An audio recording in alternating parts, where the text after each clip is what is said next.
जोहार साथियों। स्वागत है आप सबका हमारे चैनल जहार स्टडी डेस्क में। आज का हमारा टॉपिक है ढोकलो सोहर शासन व्यवस्था। यह वीडियो बेसिकली जेएसएससी और जेपीएससी के जितने भी एमसीक्यू बेस्ड एग्जाम होते हैं उन एग्जाम को ध्यान में रखते हुए बनाया गया है। आज हम लोग ढोकलो सोहर शासन व्यवस्था से संबंधित जितने भी तथ्य हैं, जितने ही प्रकार के प्रश्न एग्जाम में पूछे जाते हैं, उन सबको देखने वाले हैं और इस वीडियो में हम समझते हुए देखेंगे ताकि सारा तथ्य याद हो जाए। तो आइए शुरू करते हैं आज का टॉपिक, ढोकलो सोहर शासन व्यवस्था। तो सबसे पहले देखते हैं ढोकलो सोहर शासन व्यवस्था किस जनजाति से संबंधित है। तो खड़िया जनजाति से। ढोकलो सोहर शासन व्यवस्था किस जनजाति से की शासन व्यवस्था है? तो खड़िया जनजाति। एग्जाम में ऐसे भी प्रश्न पूछ लिया जाएगा कि खड़िया जनजाति की शासन व्यवस्था को क्या कहते हैं? तो क्या कहते हैं? ढोकलो सोहर शासन व्यवस्था। अब आगे देखते हैं ढोकलो का अर्थ। ढोकलो का क्या अर्थ होता है? बैठक। ये भी परीक्षा में पूछ लिया जाता है कि ढोकलो का सामान्य अर्थ क्या होता है? तो बैठक। ऐसे ही सोहर का अर्थ होता है अध्यक्ष। ढोकलो का अर्थ बैठक और सोहर का अर्थ अध्यक्ष। ठीक है। एक पॉइंट ये भी याद रखिएगा, ये भी पूछा जाता है कि वर्ष 1934-35 में अखिल भारतीय महासभा का गठन, जिसे बाद में ढोकलो के नाम से जाना गया। तो एक्चुअली वर्ष 1934-35 के आसपास खड़िया समाज के लोगों के द्वारा अखिल भारतीय खड़िया महासभा का गठन किया गया था, जिसे ही बाद में ढोकलो के नाम से जाना गया। ठीक है, इसको भी याद रखिएगा। फिर आगे देखते हैं ढोकलो के बारे में। तो ढोकलो क्या है? ढोकलो है खड़िया समाज की बैठक। ढोकलो क्या है? खड़िया समाज की बैठक। प्रत्येक वर्ष आयोजन। ठीक है, ढोकलो का आयोजन कितने समय अंतराल में होता है? तो प्रत्येक वर्ष, हर वर्ष ढोकलो का आयोजन किया जाता है। ठीक है। अब देखते हैं ढोकलो सोहर। तो ढोकलो सोहर क्या होता है? ढोकलो का अध्यक्ष। ढोकलो का अध्यक्ष। ढोकलो का अध्यक्ष कौन होता है?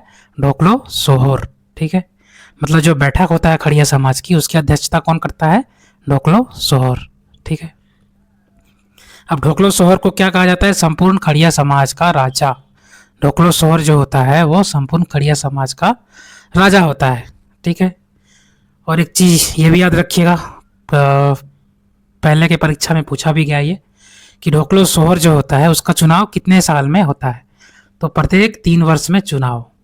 ढोकलो सोहर संपूर्ण खड़िया समाज का जो राजा होता है उसका चुनाव प्रत्येक 3 वर्ष में होता है। मतलब ढोकलो सोहर का चुनाव कितने साल के लिए किया जाता है? तो 3 साल के लिए किया जाता है। ठीक है। अब आगे देखते हैं ढोकलो सोहर जो होता है, मतलब संपूर्ण खड़िया का राजा जो बैठक की अध्यक्षता करता है, उसकी कार्य में सहायता करने के लिए कुछ और अन्य अधिकारी नियुक्त किए जाते हैं। ठीक है। तो वो कौन कौन से हैं? तो याद रखिएगा। एक है लिखाकड़। लिखाकड़ क्या होता है? राजा का सचिव या मंत्री। ठीक है, राजा का सचिव या मंत्री कौन होता है? लिखाकड़। फिर है तिंजोकड़। तिंजोकड़ क्या होता है? खजांची। तो राजा का खजांची के रूप में कार्य कौन करता है? तिंजोकड़। खजांची मतलब वही जो आय व्यय का देख रेख करता हो, धन लगान का देख रेख करता हो, उसे खजांची कहा जाता है। तो ढोकलो सोहर का खजांची के रूप में कौन कार्य करता है? तिंजोकड़। ठीक है। फिर एक और होता है राजा का सहायक देवान। देवान जो राजा का सलाहकार होता है। ठीक है। तो ये हमने देखा ढोकलो सोहर जो संपूर्ण खड़िया का राजा होता है, उसके सहायक अधिकारी कौन कौन है? लिखाकड़, तिंजोकड़ और देवान। लिखाकड़ क्या है? राजा का सचिव। तिंजाकड़ क्या है? खजांची। और देवान है सलाहकार। ठीक है। तो ये हो गया ढोकलो सोहर की कहानी। ढोकलो यानी जो खड़िया समाज की बैठक होता है, प्रत्येक वर्ष इसका आयोजन होता है और इसकी अध्यक्षता करता है ढोकलो सोहर, जिसका चुनाव हर 3 वर्ष में होता है। और ढोकलो सोहर जो संपूर्ण खड़िया का राजा भी होता है, उसकी सहायता के लिए लिखाकड़, तिंजाकड़ और दीवान के रूप में 3 अधिकारी और नियुक्त किए जाते हैं। ठीक है। अब इसमें शासन कैसे चलता है? तो इसमें शासन ग्राम और अंतरग्रामीण पंचायत दोनों स्तर पे चलता है। ठीक है, ग्राम और अंतरग्रामीण पंचायत दोनों स्तर पे चलता है। तो पहले हम लोग देखते हैं खड़िया समाज की ग्राम पंचायत के स्तर पर कौन कौन पद होते हैं। तो ग्राम की बात करें तो ग्राम का प्रधान होता है महतो।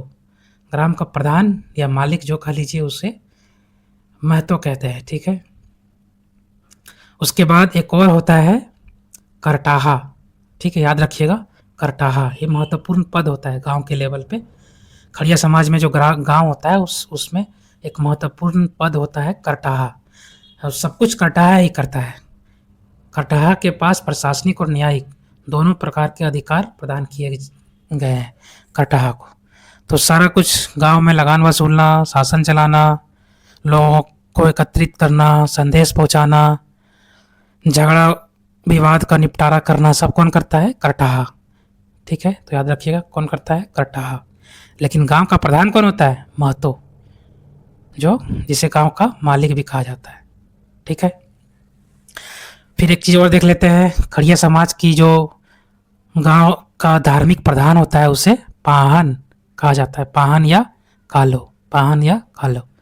तो ग्राम स्तर पे क्या क्या रखना आपको कि गांव का प्रधान होता है महतो, और गांव के स्तर पे करटाहा जो महत्वपूर्ण पद होता है वही सब कुछ करता धरता है। ठीक है, तो ये हम लोगों ने देखा गांव के स्तर पे। अब आगे देख लेते हैं अंतर ग्रामीण पंचायत जो होता है खड़िया समाज की, या यूँ कहे ढोकलो सोहर शासन व्यवस्था के अंतर्गत। तो अंतर ग्रामीण पंचायत का प्रधान ये है। अंतर ग्रामीण पंचायत क्या कहलाता है? खूंट कहलाता है। क्या कहलाता है? खूंट। तो सवाल पूछ लिया जाएगा अगर आपसे परीक्षा में कि ढोकलो सोहर शासन व्यवस्था की अंतर ग्रामीण पंचायत को क्या कहा जाता है, तो क्या कहा जाता है? खूंट कहा जाता है। ठीक है, और इस अंतर ग्रामीण पंचायत का प्रधान कौन होता है? खड़िया घाट। याद रखिएगा, खड़िया घाट। ठीक है, तो हम लोगों ने इस प्रकार देखा ग्राम स्तर पर और अंतर ग्रामीण पंचायत स्तर पे। तो आपको यही सब चीज़ याद रखना है। ग्राम का प्रधान महतो, एक और होता है करटाहा जो सब कुछ करता धरता होता है, जिसके पास प्रशासनिक और न्यायिक दोनों प्रकार के अधिकार होते हैं। और गांव का धार्मिक प्रधान पाहन या कालो कहलाता है। और अंतर ग्रामीण पंचायत की बात करें तो अंतर ग्रामीण पंचायत को खूंट कहा जाता है, जिसका प्रधान खड़िया घाट होता है। ठीक है दोस्तों, तो ये था हमारा आज का टॉपिक ढोकलो सोहर शासन व्यवस्था। आशा करते हैं कि आपको यह वीडियो बढ़िया लगा होगा।